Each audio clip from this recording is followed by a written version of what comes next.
Hello everyone, और आज हम लोग कुछ डिस्कस करने वाले हैं बहुत ही इंटरेस्टिंग। लेकिन उससे पहले मेरे कुछ क्वेश्चंस का आंसर दीजिए।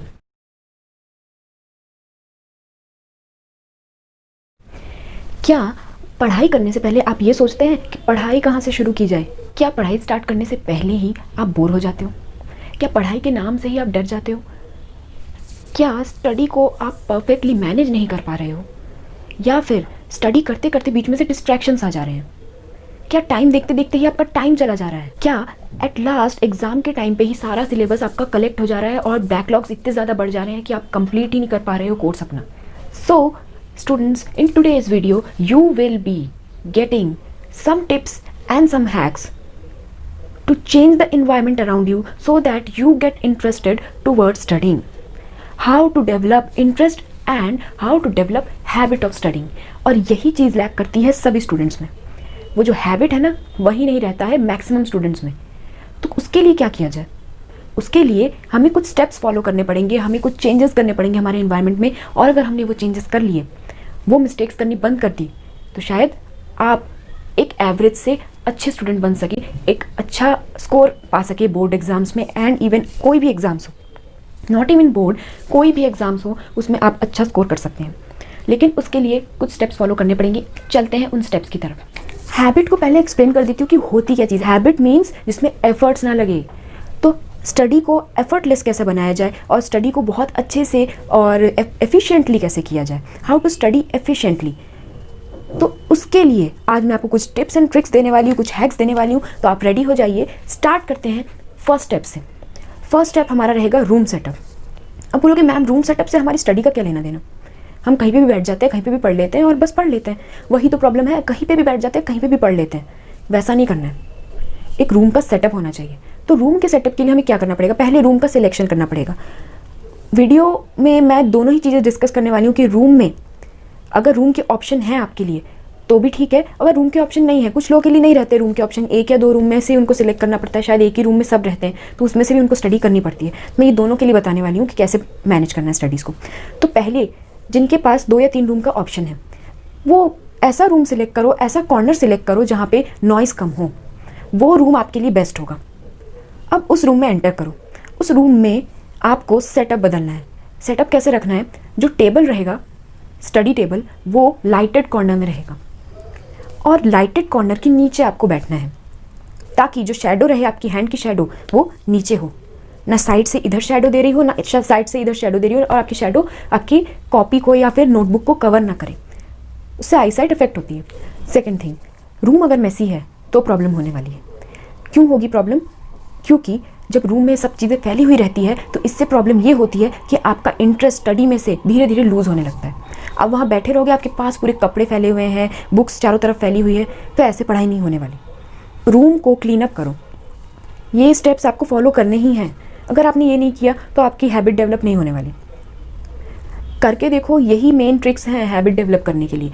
तो स्टार्ट हो रहा है अभी धीरे धीरे, अभी नेक्स्ट लेवल पे जाएंगे, फिर थर्ड लेवल पे जाएंगे। तो ये फर्स्ट लेवल है, फर्स्ट स्टेप है हमारा। ओके, अब नेक्स्ट हम क्या करने वाले हैं कि हम रूम का सेटअप चेंज करते रहेंगे। हम 2 या 3 महीने में, 2 to 3 मंथ्स के बाद रूम का सेटअप थोड़ा बहुत चेंज कर देंगे। जैसे कि अगर मान लीजिए आपका स्टडी टेबल जहाँ पे है वहीं पे रहने दीजिए, लेकिन आसपास का सेटअप बदल देंगे। जैसे कि एक कबर्ड है, उस कबर्ड को एम्प्टी करो, उस कबर्ड को दूसरी तरफ लगाओ। उसके बाद आसपास अगर कुछ सामान है तो उस सामान को, कोई फ्लावर पॉट है तो फ्लावर पॉट को दूसरे कॉर्नर में शिफ्ट करो। ड्रेसिंग टेबल वगैरह है तो ड्रेसिंग टेबल को दूसरे कॉर्नर में ले जाओ। ठीक है। नेक्स्ट स्टेप, रूम में अगर कोई मिरर है तो मिरर को कवर कर दो। पढ़ाई करते वक्त मिरर को कवर कर दो, क्योंकि मिरर से डिस्ट्रैक्शन होता है, इसलिए मिरर को कवर कर दो किसी भी कपड़े से। ठीक है। उसके बाद वाला स्टेप, रूम में से क्लॉक, वॉच, टाइम की हर चीज़ें हटा दी जाए। और वो चीज़ें कब आएगी आपके रूम में? जब आपकी एग्ज़ाम्स हैं, एग्ज़ाम्स के लिए आप प्रिपेयर कर रहे हैं, तभी वो आपके रूम में एंटर होगी। क्लॉक्स एंड वॉच आपको रूम में तभी रखना है जब आप एग्ज़ाम्स के लिए प्रिपेयर कर रहे हो। अगर आप नॉर्मल स्टडीज़ कर रहे हो और अपनी स्टडी हैबिट डेवलप कर रहे हो, तो ये हैबिट कब डेवलप होती है? एग्ज़ाम के टाइम पे हैबिट डेवलप नहीं होती है। हैबिट कब डेवलप होती है? 2 या 3 महीने पहले एग्ज़ाम के, मिनिमम। मैक्सिमम तो कभी भी हो सकता है।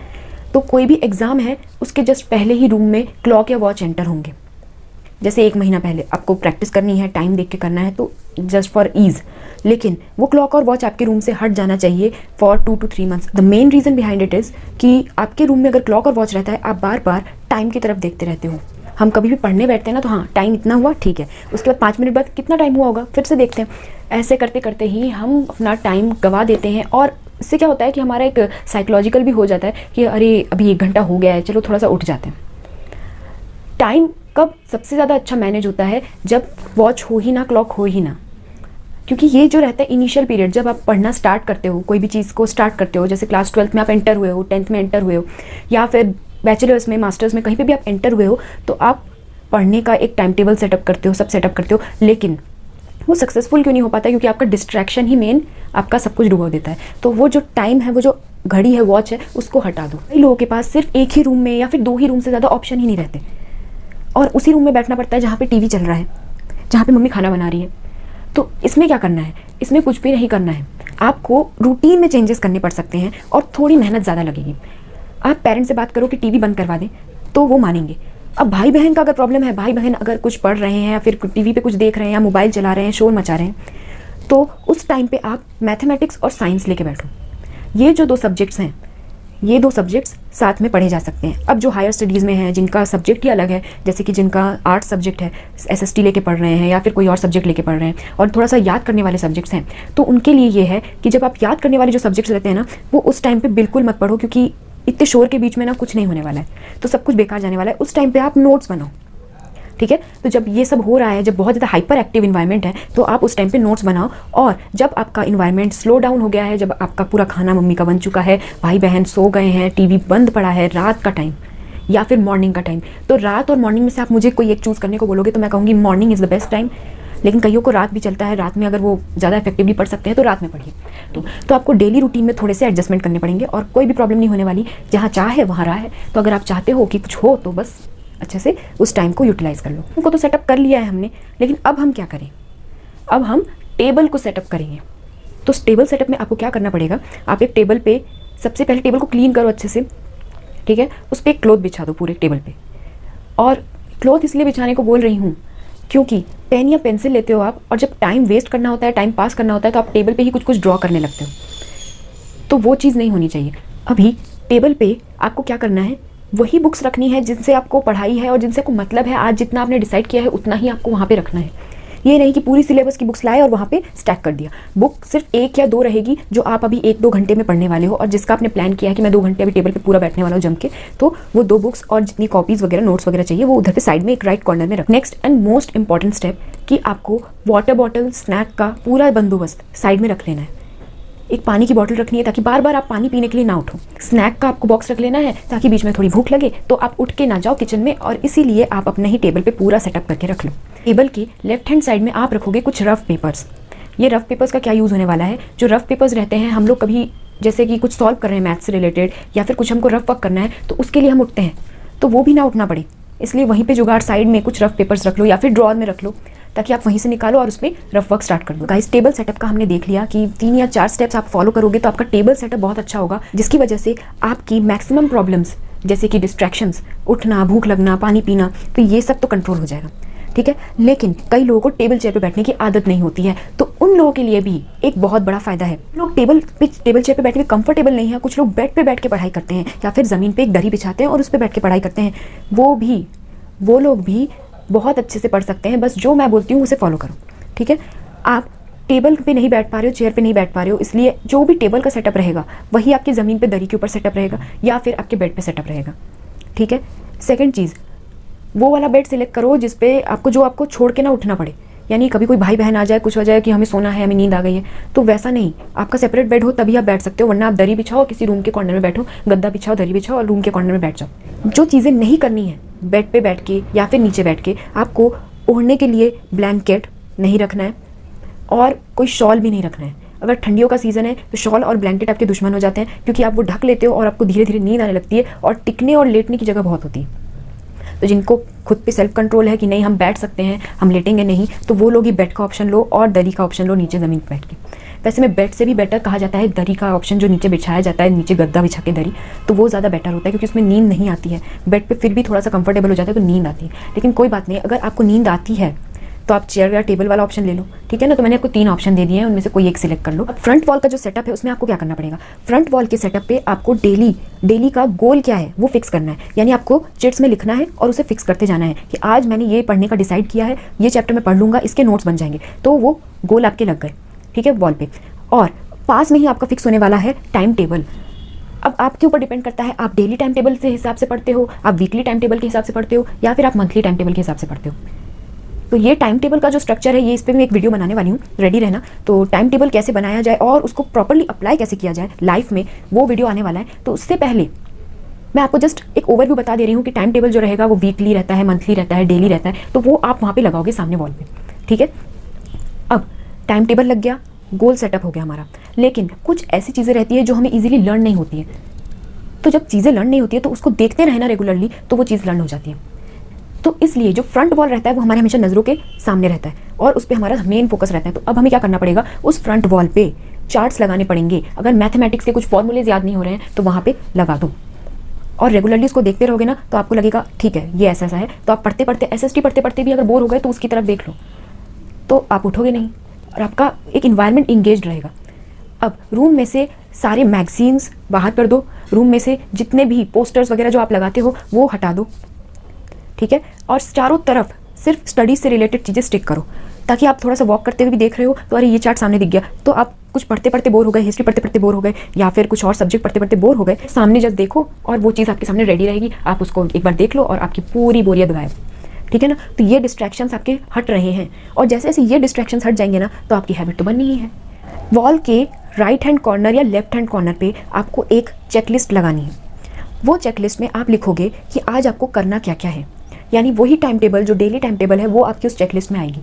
चेकलिस्ट में सामने एक बॉक्स बनेगा और उस बॉक्स पे आपको 1 बाय 1 टिक लगाते जाना है। अगर आपने डेली टाइम टेबल के हिसाब से बनाया है वो चेकलिस्ट तो अच्छी बात है। मैं अगर आपको रिकमेंड करूंगी कि वो डेली टाइम टेबल से भी बेटर होगा। आप 2 आवर्स का या 3 आवर्स का जो प्लान है, स्टडी प्लान, वो वहाँ पे स्टिक कर दो चेकलिस्ट के हिसाब से कि मैं अभी ये टॉपिक्स पढ़ूंगा और इसके क्वेश्चंस करूंगा। तो वो चीज़ पे आप चेक करते जाओगे और बस आपका पूरा वो टॉपिक अच्छे से हो जाएगा। ये था आज का मेन मंत्र। ये आपको अच्छे से अपने दिमाग में बिठा लेना कि चेकलिस्ट बिना काम नहीं बनेगा। हैबिट तभी बनेगी जब आप अपने आप को देखोगे कि वो चीज़ में आप आगे बढ़ रहे हो, प्रोग्रेस कर रहे हो, ठीक है ना। तो वो प्रोग्रेस कहाँ से दिखेगी, सामने ही चेकलिस्ट लगा है, उस पर चेक होते जा रहे हैं और आप प्रोग्रेस करते जा रहे हो, तो आपकी वो आदत बहुत ईजिली बनेगी। सो स्टूडेंट्स, आ जाते हैं अपने वीडियो के एंड पार्ट में। और मैंने जैसे आपको प्रॉमिस किया था स्टार्टिंग में ही कि मैं आपको 2 स्टडी टिप्स बताने वाली हूँ। तो पहली स्टडी टिप ये है कि स्टार्ट रिवॉर्डिंग योरसेल्फ। अपने आप को रिवॉर्ड करना स्टार्ट कर दो। रिवॉर्ड कैसे करेंगे, जो चेकलिस्ट आपने बनाई थी ना, मैंने अभी आपको जो चेकलिस्ट के बारे में बताया, उसके एंड कॉलम में आप लिखोगे रिवॉर्ड। जो 2 घंटे की स्टडी की या फिर जो 3-4 घंटे की स्टडी की और उसके एंड में जो अपने को रिवॉर्ड देने वाले हो वो वहाँ पे आपको मेंशन करना है। रिवॉर्ड कुछ भी हो सकता है, कोई चॉकलेट हो सकती है या फिर नूडल्स या फिर कुछ भी, तो वो छोटा रिवॉर्ड होगा। अब आपका जो टाइम टेबल है वो डिसाइड हुआ है मंथ के हिसाब से और ईयर के हिसाब से, वो रिवॉर्ड अपना थोड़ा बड़ा रख लेना। जैसे कि अगर आप ईयर के एंड में अपना पूरा सिलेबस कंप्लीट कर ले रहे हो, टाइम पे कंप्लीट हो जा रहा है, तो कोई एक बड़ा रिवॉर्ड अपने लिए डिसाइड कर लो। अपने पेरेंट्स को भी बता दो, बस अपने फ्रेंड के साथ कुछ आउटिंग पे जाओगे, पार्टी करोगे, तो वो चीज़ के बारे में बता दो पेरेंट्स को स्टार्टिंग में, ठीक है ना। तो पेरेंट्स भी बोलेंगे भाई तुम पढ़ाई करोगे साल भर अच्छे से तो एंड में जा सकते हो। तो ये सब चीज़ें अपने आप को रिवॉर्ड करना स्टार्ट करो। अगर आपने रिवॉर्ड करना स्टार्ट कर दिया है, अपना प्रोसीजर अगर ये स्टार्ट कर दिया है, तो इससे क्या बेनिफिट होने वाला है, आपको कोई भी चीज़ करने के लिए एक हैप्पीनेस मिलेगी। एंड में आपको जब हैप्पीनेस मिलती है तो आपको लगता है कि मेरा बहुत अच्छा चल रहा है, अभी मेरा रूटीन बहुत अच्छा चल रहा है, तो आप वो चीज़ नेक्स्ट टाइम भी करोगे, आपका इंटरेस्ट डेवलप होगा। हैं हम अपने नेक्स्ट टिप की तरफ, और नेक्स्ट टिप ये होने वाला है आपके लिए कि कितने टाइम तक जो मैंने ये आपको आज पूरा प्रोसीजर बताया, ये कितने टाइम तक हम फॉलो करें कि ये हमारी हैबिट बन जाए। तो हैबिट बनाने के लिए कोई भी चीज़ को, कुछ लोग कहते हैं 21 डेज़ लगते हैं, कुछ लोग कहते हैं 30 डेज़। अरे आप डिसाइड ही नहीं कर सकते हो कि कितने डेज़ लगेंगे एक पर्टिकुलर चाइल्ड को। पर मैं 3 कैटेगरीज में डिवाइड कर देती हूँ। पहली कैटेगरी, कुछ बच्चे रहते हैं जिनको बहुत अच्छी पढ़ाई की आदत रहती है, तो वो कैटेगरी। सेकंड, जो पहले पढ़ते थे अच्छा पर बीच में बहुत बड़ा गैप आ गया है और बीच में डिस्ट्रैक्ट हो गए हैं काफ़ी टाइम से और फिर से स्टडीज़ को रिज्यूम कर रहे हैं। और लास्ट कैटेगरी, जो कभी पढ़ते ही नहीं थे अब तक और उनका 9th या 10th या बोर्ड का कुछ प्रेशर है या अचानक से कोई यूनिवर्सिटी एग्जाम का प्रेशर आ गया है, तो ये उनके लिए जो नए नए स्टडी करने बैठे हैं। तो पहली कैटेगरी जो पूरी आदत है जिनको पढ़ने की, उनको 7 डेज़ में ये न्यू आदत भी लग जाएगी। आप बस स्टार्ट करो, 7 डेज़ में आप इंजॉय करने लगोगे स्टडीज़ को, ठीक है। तो ये फर्स्ट कैटेगरी के लिए। सेकंड कैटेगरी, जो लोग का गैप हो गया है बीच में, उनके लिए है कि वो 10 to 15 डेज़ इसको कंटिन्यू करें और 10 to 15 डेज़ बाद आप इसे भी इंजॉय करने लगोगे। 15 to 20 डेज़ भी लग सकते हैं, तो मैक्सिमम 15 डेज़ पर अराउंड आपको लगेंगे, ठीक है। अब मूव ऑन करते हैं थर्ड कैटेगरी की तरफ। थर्ड कैटेगरी होगी कि जो कभी पढ़ते ही नहीं थे और न्यूली स्टार्ट कर रहे हैं मेरे प्लान को। तो ये उनके लिए है कि आप ये जो मेथड है, देखो कोई भी चीज़ अगर आप ओवरडोज लोगे तो आप एकदम से वो आपको पचेगी नहीं, ठीक है ना। तो आप क्या करने वाले हो, जो थर्ड कैटेगरी वाले हैं वो डेली 2 आवर्स स्टडी से स्टार्ट करो। तो पहले 7 डेज 2 आवर्स की स्टडी करो। फिर जब वो चीज़ आपको धीरे धीरे अच्छी लगने लगे तो नेक्स्ट 7 डेज़ की स्टडीज़ 4 आवर्स की कर दो। फिर नेक्स्ट 7 डेज़ की स्टडीज़ 6 आवर्स से लेके 7 आवर्स की कर दो, ठीक है ना। समझ में आ रहा है कि धीरे धीरे आपको स्टेप्स बढ़ाने हैं, यानी आपको जो टाइम टेबल बनेगा उस टाइम टेबल में आपको स्टडी का टाइम धीरे धीरे बढ़ाना है। ये नहीं कि पहले दिन हम जोश में आए 4-5 घंटे बैठ गए तो उसी दिन आपका पूरा इंटरेस्ट नीचे चला जाएगा। और आप उसी दिन, मैं बोलती हूँ ना, 4-5 घंटे अगर आप सोचोगे ना तो पढ़ोगे नहीं और आपको लगेगा कि आप डीमोटिवेटेड फील करोगे। मैंने 4-5 घंटे का सोचा था, मैं तो 1 घंटा भी ढंग से नहीं बैठ पाया। सोचो ही कम, पहले दिन सोचो ही 2 घंटा या 1 घंटा, जितनी आपकी कैपेसिटी हो। जब आप देखोगे कि पहले दिन मैंने 1 घंटा या 2 घंटा सोचा और उसके बाद मेरा सक्सेसफुल हो गया तो आप खुश हो जाओगे। फिर धीरे धीरे ये स्टेप्स ऊपर बढ़ा सकते हो। ये उनके लिए भी है जो सेकंड कैटेगरी में थे। अगर आपका काफ़ी लंबा गैप हुआ है और आपको ऐसा लग रहा है कि ये थर्ड कैटेगरी वाला आपको अपनाना चाहिए, तो बिना झिझके ये वाली जो प्रोसीजर है ये भी अपना सकते हो। जो पढ़ रहे हैं, ऑलरेडी पढ़ाई कर रहे हैं, वो मेरा अगर ये प्लान अपना रहे हैं तो वो शायद 7 डेज़ के अंदर बहुत अच्छे से इस प्लान को अपना लेंगे। So this was my study Mantra for all. और मैं ऐसे आती ही रहूँगी आपके पास रेगुलर।